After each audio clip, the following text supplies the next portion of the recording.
Rádio Conectado segue na cobertura da Digitalx 2022. A gente que está aqui no stand da CRP Mango.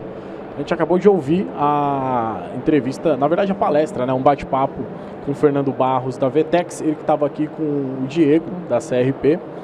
E vocês estavam falando, né, do tema da sua palestra, Fernando, que são as principais estratégias para o e-commerce B2B. Você pode falar para a gente quais são as principais estratégias mesmo? Boa, vamos lá. Eu gosto bastante de história também. Então, história, toda vez que você vai analisar a história, você procura se localizar, né, no tempo e no espaço para você poder entender melhor a situação, né? E eu acho que, como a gente estava comentando aqui, né, nos últimos 2 anos, né, de tudo que aconteceu, o que mais recente tem impactado todas as empresas é a questão do frete marítimo, né? Subiu assim drasticamente, né?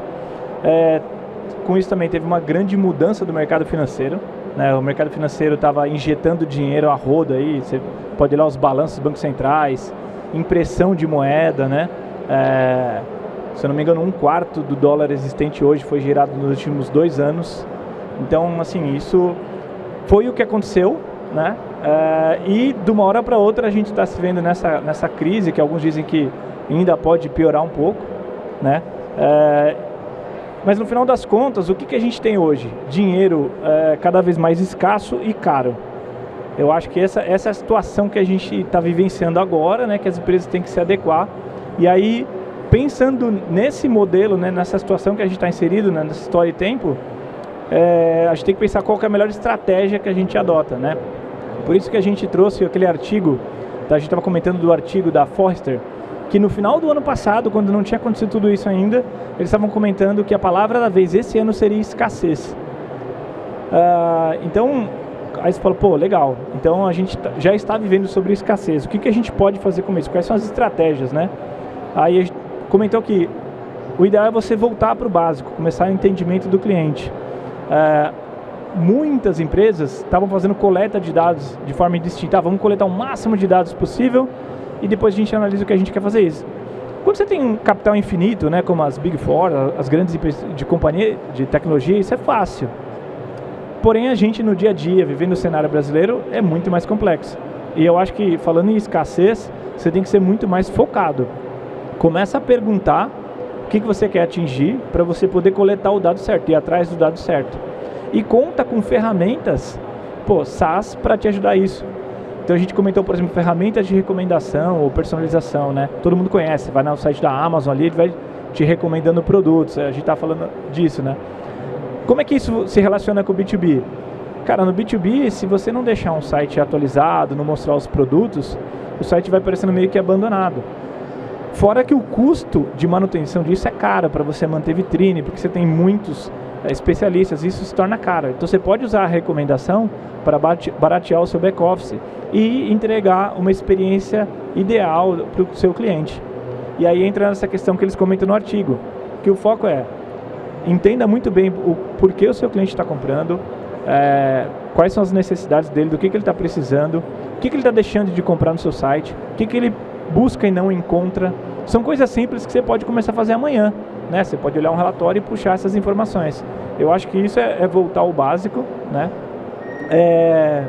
E essa, para mim, é a estratégia inicial, voltar esse olhar de Customer Experience, a experiência do cliente, né?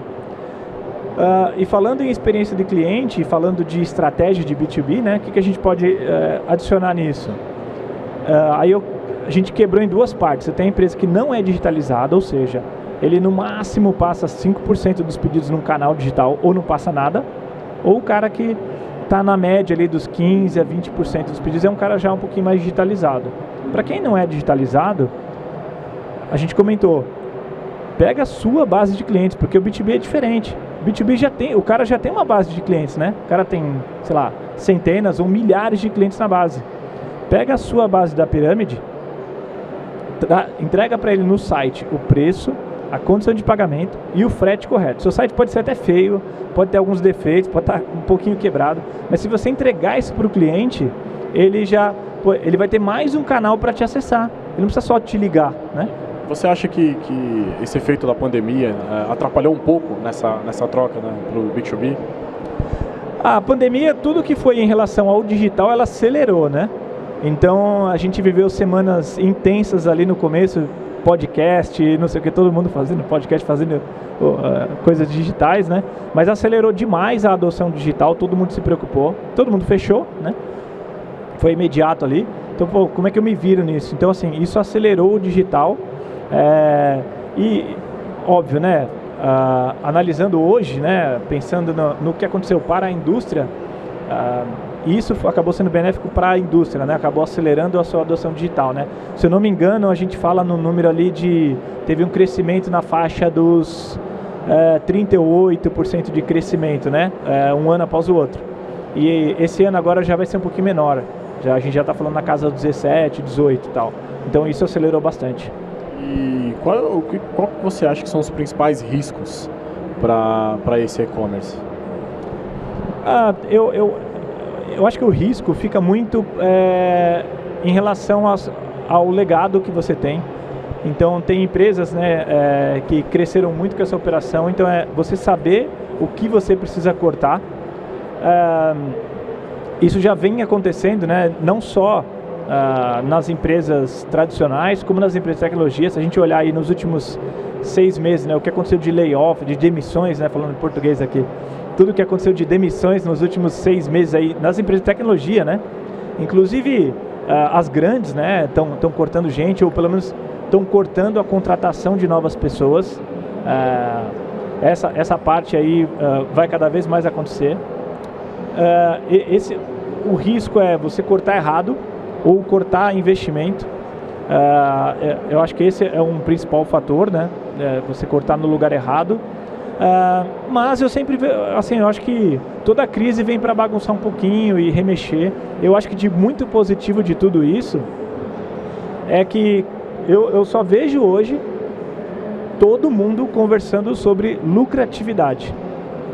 Se você pegar no ano passado e tal, cara, você viu umas coisas insanas, né? O pessoal rasgando dinheiro, assim, colocando dinheiro a rodo em coisas que não estava sendo feita uma análise criteriosa, se aquilo traria resultado futuro, né? Vendendo matrizes infinitas aí de investimento e tal. Então eu acho que, e ainda mais para o Brasil, eu acho que é uma gigante oportunidade. Porque qual que é a nossa diferença para os outros países? Porque a gente sempre está em crise, né? A gente tem essa vantagem que a gente está acostumado a sempre estar em crise. Desde que eu me conheço por gente. e tem outro fator, cara. Assim, você hoje abriu uma empresa. Cara, aí você vendeu o seu produto por R$100. Você já é tributado. O mês que vem, se você deu lucro ou não, você vai ter que emitir uma nota, você vai ter que pagar o imposto. Acabou.